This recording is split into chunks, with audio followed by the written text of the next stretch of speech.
Hello! Hi everyone! Welcome to Mars Life YouTube channel! Look at this flower. Flowers to all of you. So for today, I would like to share something to all of you.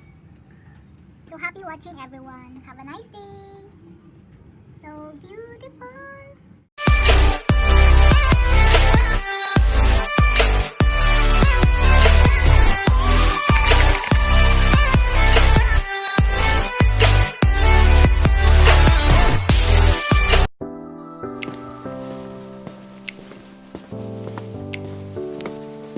Everyone, I'm going now to the municipal barangay to get my transit pass for my dental checkup tomorrow.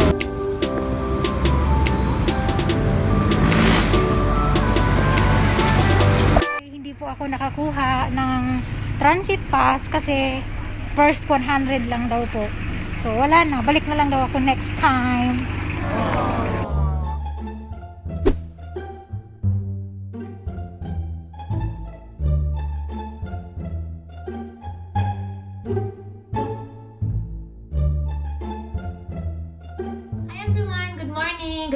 Good morning! Kamusta po kayong lahat? Once again, it's me, Myra, and welcome to our channel. So for today, I hope you everyone have a nice day. Stay safe everyone, and always be happy. So for today, I would like to share something to all of you. It's all about the disaster, what happened today. Join with me and happy watching. So ngayon, alam nyo ba kung ano ang nangyari, ha?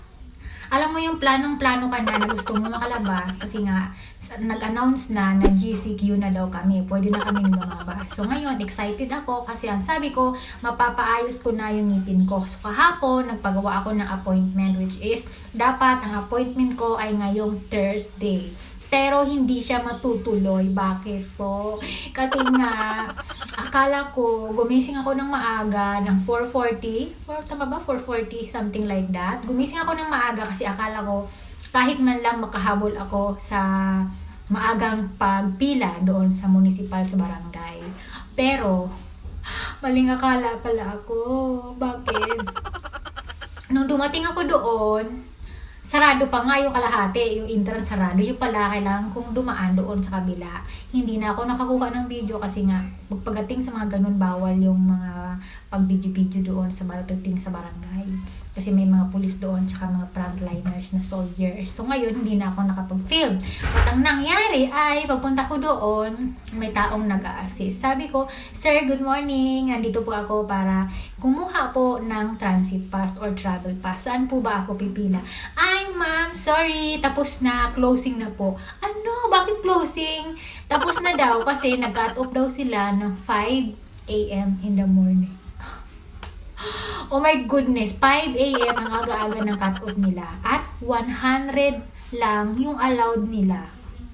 Sabi ko, anong oras po sila nagsipilahan dito at bakit hanggang 100 lang? So, 3 a.m. nag-start na daw po yung mga seryosong gustong kumuha talaga ng travel pass. 3 a.m. po ang aga-aga. Opo, 3 a.m. So, yung 4:45 ko, late na kasi nang dumating ako doon mga 5:05, 5:10. So late na. Hindi na po ako nakahabol. So kahit pilitin ko man si kuya, sabi ko wala na bang ibang way kuya na baka sakaling maisingit pa ako. Wala na. Kailangan ko na lang daw magbumalik next time at aga-agahan ko. So alas 3 kailangan ko na rin pumunta doon para makapag-line up para sa transit pass. Diba? So anong masasabi niyo about that? Kung kayo po ang nakasitwasyon ko rin. Alam ko marami sa atin na nakakaranas ng ganong sitwasyon. Marami. Normal yon ngayong COVID-19 situation days. Nakakapagtaka lang na nakakainis. Yung excited ka. Tapos hindi naman pala. Wala naman palang nangyayari. Panira lang ng araw. Agang-aga. Naman talaga. So ayun na po ang nangyari. Wala na po akong magagawa, bawal po talaga, 100 lang daw po talaga. So, ayun, 5:30, uwi na ako. Pero bago ako nakauwi, ayun, naawa naman ako doon kay ate na inalokan niya ako na empanada. Ang sarap ng tinda niyang empanada na tuna spicy tsaka cheese chicken empanada. Parang ganun. ayun, kinain na ng mga kapatid ko, naubos na. And yun, nakakalungkot, agang-aga, di ba? Tapos ganun yung mangyayari, pero wala tayong magagawa. Ganun na talaga. At ang nakakatawa doon, yung mga nagsipilahan doon na napakaaga, like 3 a.m., mag-aantay sila hanggang magbukas yung barangay. I think magbubukas yung barangay alas 7. So, di ba?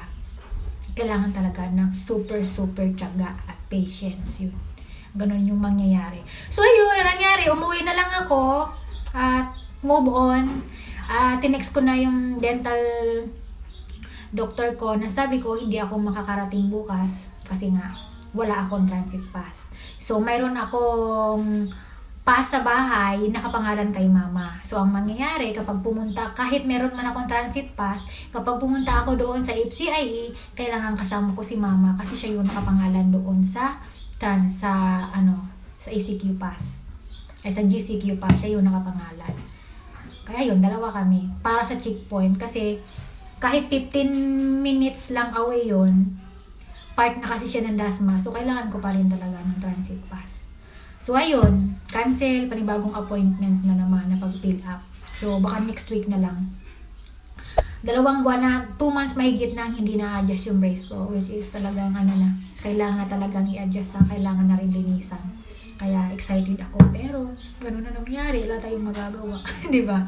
Kaya yun, sa inyo, sa mga hindi pa nakakaalam, mas mabuti po na kung lalabas kayo, kung ano man ang reason ninyo, mag-withdraw man kayo, o basta lahat, alam ninyo na expect nyo na yan na maraming mahabang pila. Kaya hanggat maaari, agahan ninyo po talaga kung gusto ninyong maagang matapos. Kahit saan yan, kahit saan kayo pumunta, lahat may pila. Yung video nga dito sa amin, Diyos ko po, baka pumunta ka ng alas 7 doon, makakapag-withdraw ka mamayang alas 3 ng hapon. O, diba? Magka-counter man yan o ATM booth, ganun. Pilahan ng mga kuryente, LBC, Mlowelier, Palawan, lahat ng haba ng pila. Kaya yun, nakakatamad. Nakakatamad na ngayon lumabas. Hindi na ako na-excite na lumabas ngayon kaysa dati.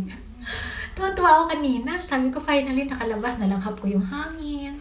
Nakaamoy ako ng mga usok ng nasakyan. Pero wala. Uwi, balik dito sa bahay. Dito. Quarantine na naman sa bahay. Kaya, so ayan, that's it for now my vlog. Sana po naaliw kayo. Don't forget to subscribe on my YouTube channel. And thank you so much sa lahat ng nanonood, sa mga silent viewers, especially sa mga nag-subscribe. Thank you po sa inyong lahat. Ayun, iwasan po natin yung tawag dun, yung ma-spam daw. Huwag pong mag-comment ng mga yung nagsasabi ka ng number, dan, tapos sub to sub. Kasi bawal daw po talaga yung sub to sub. Kung makikipag sub to sub ka, kailangan ay pinapanood mo yung taong pig-sub mo.